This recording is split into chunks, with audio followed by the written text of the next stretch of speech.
This golden phallus is the three-letter word of Freemasonry, concealed under the letters A-U-M. And all of those of you in the New Age movement, or all of those of you who fell for all these gurus who came over here and taught you to sit and meditate, and while you were meditating, hum this Aum, A-U-M. The golden phallus is the three-lettered word of Freemasonry concealed under the letters A-U-M. How do you feel, sheeple? And why do you do these things? Because somebody tells you to.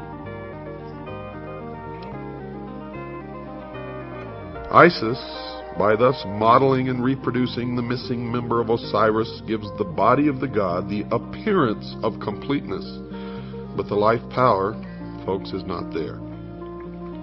Isis, the priesthood, with their initiatory process, had accomplished all that could be accomplished by natural philosophy. Therefore, recourse is again had to magic. The golden phallus is rendered alive by the secret processes rescued from the lost book of Thoth. Thus the divine power of Osiris is restored through the regeneration of man himself and the processes of initiation. In the Greek system, man was rendered divine because his composition contained the blood of Bacchus, they believe, and in Egypt because it contained the seminal power of Osiris. The institutions raised in the world to perpetuate the deeper truths of life, according to them, labored on through the centuries, seeking for the lost key, the living crux ansata, which, if rediscovered, would enliven and impregnate the whole world and restore the good king Osiris to the throne left empty by his cruel death. The purpose of the Osiric rite is therefore revealed as twofold. The first motive was the almost hopeless effort made by the bereaved Isis to restore her husband to life. She hovers above his corpse in the form of a bird, trying to restore his breath by the fluttering of her own wings. This ceremony is concealed in the Book of the Respirations. The causing of Osiris to breathe again is the great abstract ideal. The second and more imminent motive which actuated Isis was to avenge herself upon Typhon, Christianity, and to destroy his power over the world. This she determined to accomplish through her immaculately conceived son Horus, which is a term concealing the collective body of the perfected adepts who were born again out of the womb of the mother Isis, the mystery school. Now we can apply this analogy to a great modern system of initiation called Freemasonry, which has certainly perpetuated at least the outer form of the ancient rites to the profane or to the members on the lower rung of the initiatory ladder. To the adepts of the priesthood, the higher initiates, then it is clear. You see, for Freemasonry as an institution is Isis, the mother of mysteries, from whose dark womb the initiates are born in the mystery of the second or philosophic birth. Thus all adepts, by virtue of their participation in the rites, are figuratively at least the sons of Isis. As Isis is the widow seeking to restore her lord and to avenge his cruel murder, it follows that all master masons or master builders are widows' sons. They are the offspring of the institution, widowed by the loss of the living word, and theirs is the eternal quest they discover by becoming. In the Egyptian rites, Horus is the savior avenger, son of Isis, conceived by magic or the ritual after the brutal murder of Osiris. Hence, he is the posthumous redeemer. Freemasons are Hori.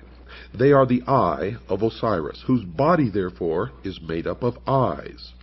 Each initiate is a Horus, each is a hawk of the sun, spelled S-U-N, and for one reason is each raised, and that is that he may join the army which is to avenge the destruction of wisdom and restore the reign of the all-seeing Lord, Lucifer. Each one is dedicated to the overthrowing of the reign of Christianity. The great battle in which the sons of the hawk rout the hosts of darkness is the mysterious Armageddon of Revelation. You see, they believe Lucifer is the god of light, and Jehovah, or Yahweh, is the god of darkness. They believe that the Armageddon of Revelation is the Kurukshetra of the Mahabharata and the Ragnarok of the Eddas. In this battle, the hosts of the adversary shall be routed forever. The great purposes of the Osirian rite are thus revealed in an unsuspected clarity. The Hershesti are philosophically opposed to the reign of ambition. It is their duty to reestablish that golden age when wisdom personified as Osiris and not selfishness personified by Typhon shall dictate the whole course of human procedure. The day must ultimately come when the Horai, by virtue of their royal purpose, accomplish the consummation of the great work. The great work, folks, is the elevation of man to the illumined man, or 666, and the establishment of a one-world, totalitarian, socialist utopia on earth. The missing word will be found, and the golden substitute will be replaced as promised in the ancient rite. Osiris will rise in splendor from the dead and rule the world through those sages and philosophers in whom wisdom has become incarnate. It should be particularly noted that the Egyptians do not regard Osiris as wholly dead, but view him as continuing to live in the underworld, where he superintends the ceremony of the psychostasia. The underworld is not the sphere of the dead alone.